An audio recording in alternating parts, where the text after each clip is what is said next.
Hello friends, welcome to Buds to Bloom. Murukku இல்லாத ஃபெஸ்டிவலே கிடையாது. நம்ம கொண்டாடுற எல்லா பண்டிகையிலையுமே முறுக்கு இருக்கும்.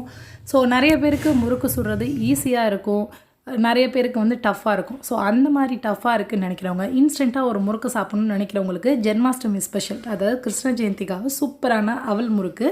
இதுக்கு வந்து 1 கப் அளவு அவல் எடுத்திருக்கேன். நான் இந்த கப்பு பார்த்திங்கன்னா 100 கிராமோட கம்மியான கப் அளவு தான். ஸோ 1 கப் அளவு அவல் எடுத்திருக்கேன். அவலை என்ன பண்ணுறோன்னா நல்லா ஒரு 2-3 தடவை கழுவிக்கோங்க. குறைஞ்சது தூசி இல்லாமல் இருந்துச்சுன்னா ஒரு தடவையாவது கழுவிக்கோங்க.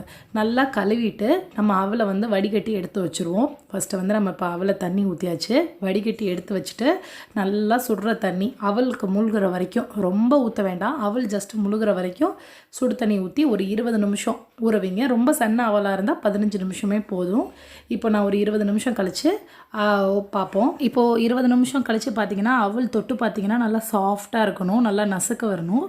அந்த அவலை என்ன பண்ணுறோன்னா மிக்ஸி ஜாரில் போட்டுக்கோங்க. நல்லா தண்ணி, ரொம்ப தண்ணியெல்லாம் இருக்கக்கூடாது. இந்த மாதிரி வடித்தட்டில் போட்டுட்டு அதுக்கப்புறம் பட்டர் இல்லைனா நெய் எதாக இருந்தாலும் 1.5 ஸ்பூன் அளவு உருக்கி கொஞ்சம் சூடாக ஊற்றிக்கோங்க.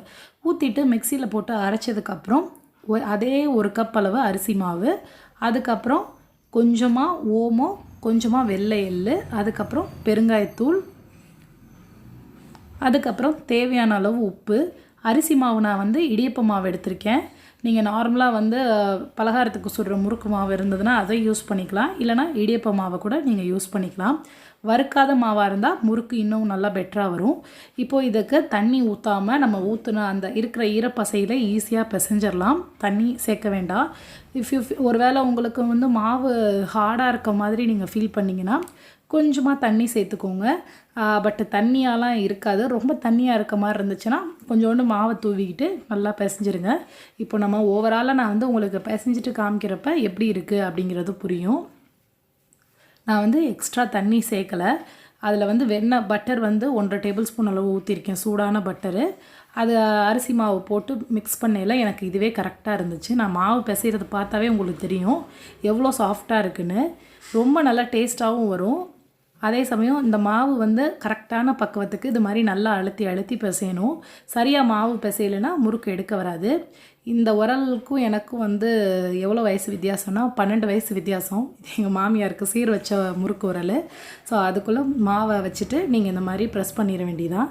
லைட்டாக இந்த பிளேட்டில் நான் எண்ணெய் தடவிருக்கேன். நீங்கள் கரண்டியில் வைக்கிறது அது வந்து உங்களோட இஷ்டம், எதில் வேணால் நீங்கள் வச்சுக்கலாம். நான் சும்மா அந்த பிளேட்டில் லைட்டாக எண்ணெய் தடவிட்டு வச்சுருக்கேன். எண்ணெயை இந்த சைடு காய வச்சுருக்கேன். காய வச்ச எண்ணெயில் இது போட்டுருங்க. முறுக்கை போட்டுட்டு நல்லா அப்படியே ஃப்ளேமை வந்து மீடியமாக வச்சுக்கோங்க. ரொம்ப ஹை ஃப்ளேமில் வைக்காமல் கொஞ்சம் மீடியம் ஃப்ளேமில் வச்சுக்கோங்க.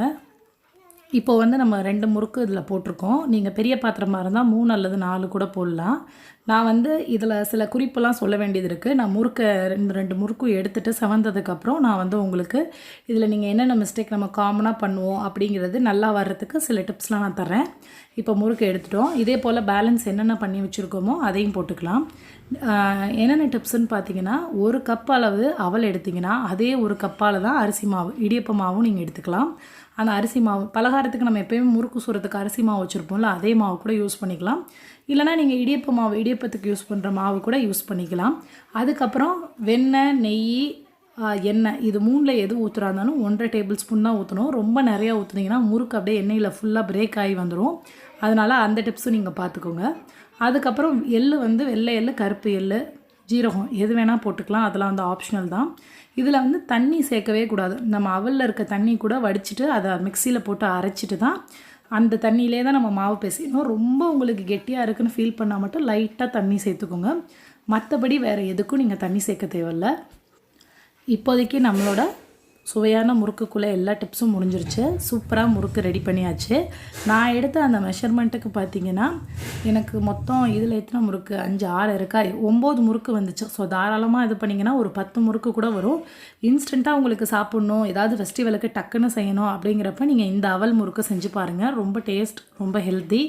கட்டாயம் ட்ரை பண்ணிவிட்டு எப்படி இருந்துச்சுன்னு சொல்லுங்கள். ஸோ ஃபெஸ்டிவலை ஜாலியாக செலிப்ரேட் பண்ணுங்கள். Bye bye.